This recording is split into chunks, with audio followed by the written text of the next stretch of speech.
नमो नमो दुर्गे सुखकर्णी, नमो नमो अम्बे दुख हरनी, निरंकार है ज्योति तुम्हारी, तिहु लोक फैली उजियारी।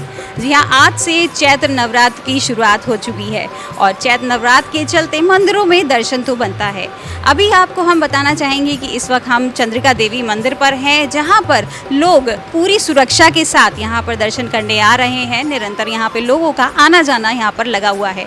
इस वक्त हमारे साथ राजेश चौहान जी मौजूद हैं, जो हमें बताएंगे कि चंद्रिका देवी का क्या महत्व रहा है, कितने वर्षों से रहा है। सीधे सीधे बात करते हैं राजेश चौहान जी से।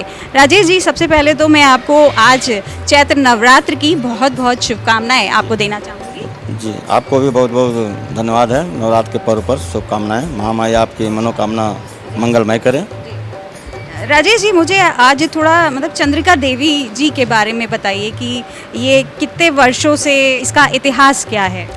माँ चंद्रिका देवी का दरबार ये 200-250 वर्षों से माँ के दरबार की शुरुआत हुई थी और ये स्थान की जानकारी जानवरों के माध्यम से प्राप्त हुई थी, क्योंकि पहले जो जानवर चल रहे थे, एक दिन जानवर जो है कई दिन के बाद यहाँ वापस आए तो उनके सींगों में कमल के फूल लगे हुए थे। तो लोगों ने देखा कमल फूल यहाँ आसपास तो है नहीं, तो फिर उनको छोड़ा गया। फिर उनके पीछे लगा तो यहाँ पे ये बहुत बड़ा जो कुंड आप बगल में देख रहे हैं, इस कुंड को जाना गया। फिर ये हमारे जो बाबा पूर्वज हैं उनको सपनों में जगह यहाँ पे नव दुर्गा व्याप्त कर रहे हैं। आप यहाँ नवरात्र में उनका पूजा करिए और वहाँ से उसके अमावस्या की शुरुआत करिए, दर्शन करवाइए लोगों को। तो तब से ये शुरुआत हो गई है। अच्छा, आपने अभी कुंड की बात की, ये हम जानना चाहेंगे इस कुंड की क्या क्या मान्यताएं हैं। क्या ऐसा भी कुछ है, लोग मन्नत मांगते हैं, ऐसा कहा जाता है ना कि इस कुंड में आप डुबकी मारे तो आपकी ये मान्यता, क्या ऐसा भी कुछ है, उसके बारे में बताइए। ये जो कुंड है जो आप देख रहे हैं, सुधनुमा कुंड है। यहाँ बर्बरीक ने तपस्या की थी। पुराणों के अनुसार बर्बरीक ने यहाँ तपस्या की थी, यहीं उन्होंने बल प्राप्त की थी। उनको नारद मुनि द्वारा वो गया कि जहाँ नव दुर्गा वहाँ पे व्याप्त है, वहाँ एकांतवास जा करके वहाँ पे आप तपस्या करिए तो आपको शक्तियाँ प्रदान होंगी। तो ये इस नाम से जाना जाता है स्थान को। राजेश जी, हम थोड़ा सा चंद्रिका देवी जी के बारे में भी जानना चाहेंगे, इनकी मान्यता के बारे में जानना चाहेंगे। चंद्रिका देवी जी के हमारे बारे में बताइए, क्योंकि 9 दुर्गों का दिन है और उसमें यह है कि सबकी अलग अलग मान्यताएं होती हैं। तो क्या खास चंद्रिका देवी जी के लिए कुछ बताएं। सबसे बड़ी खास बात तो यहाँ माँ के दरबार में ये है कि आप कहीं भी विदेश में जाएंगे, एक पिंडी 2 पिंडी, यहाँ 9 दुर्गा व्याप्त 9 पिंडी रूप में माता जी जानी जाती हैं।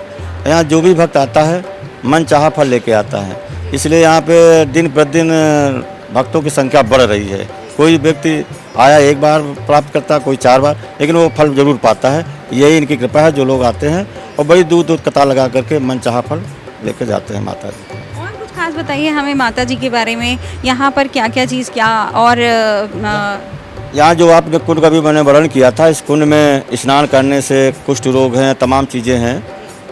काफ़ी हज़ारों लोग यहाँ पे सही हुए हैं।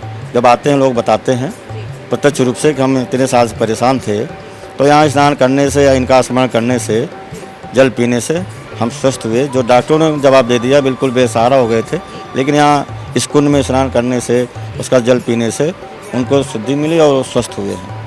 राजेश जी, अब जैसे आप जान ही रहे हैं कि 2020 से कोरोना काल चल रहा है। कोरोना काल के चलते मंदिरों में रौनक थोड़ी सी कम होती जा रही है। अब जैसे आज चैत्र नवरात्र की शुरुआत हो चुकी है, उसमें सरकार ने कुछ गाइडलाइन भी जारी की गई है, उसमें आप किस तरीके से व्यवस्था देख रहे हैं। हमारी कमेटी जो जिला प्रशासन ने जो निर्देश दिया है कि 2 गज दूरी और मास्क अपनाते हुए भक्तों को दर्शन करें, हाथों को सैनिटाइज हम लोग करते हैं, उसके बाद दर्शन करें। सिर्फ दर्शन करने की जिला प्रशासन ने अनुमति दी है। प्रसाद या फूल या घंटा बजाएं सब मना कर रखा है। तो हम लोग सिर्फ मास्क लगा करके और भक्तों को दर्शन कराते हैं। अच्छा राजेश जी, यहाँ मास्क और सैनिटाइजेशन की व्यवस्था की गई है, क्योंकि सभी के पास मास्क नहीं होते, तो क्या मास्क भी यहाँ पे रखे गए हैं। जी, मास्क और सैनिटाइज़र और थर्मल टेम्परेचर भी हम लोग नापने काम कर रहे हैं।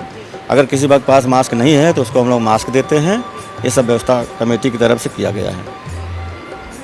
अभी हमने यहाँ के कमेटी के अध्यक्ष राजेश चौहान जी से बात की, जिन्होंने हमें चंद्रिका देवी के बारे में बताया और क्या मान्यता है यहाँ के कुंड की। अगर उस कुंड में कोई भी अगर स्नान करता है, जो रोगी होते हैं वो रोगी इस कुंड में स्नान करके उन रोगों से मुक्ति पा सकते हैं, और ऐसे ही कई चीज़ें उन्होंने हमें बताई हैं। और साथ ही साथ उन्होंने बताया कि अभी कोरोना काल चल रहा है, कोरोना काल के चलते बहुत सारी व्यवस्थाएँ यहाँ पर की गई हैं और मास्क और सैनिटाइजेशन की भी व्यवस्था की गई है, और सारी जो सरकार की जो गाइडलाइन है उस गाइडलाइन के चलते यहाँ पे लोगों को दर्शन कराया जा रहा है, और निरंतर उसी तरीके से यहाँ लोग निरंतर अपने दर्शन कर रहे हैं और अपनी मान्यता जो उन्होंने मांगी है उसकी पूर्ति कर रहे हैं। कैमरा पर्सन रश्मि के साथ मैं श्वेता गर्ग, द यूपी खबर, लखनऊ।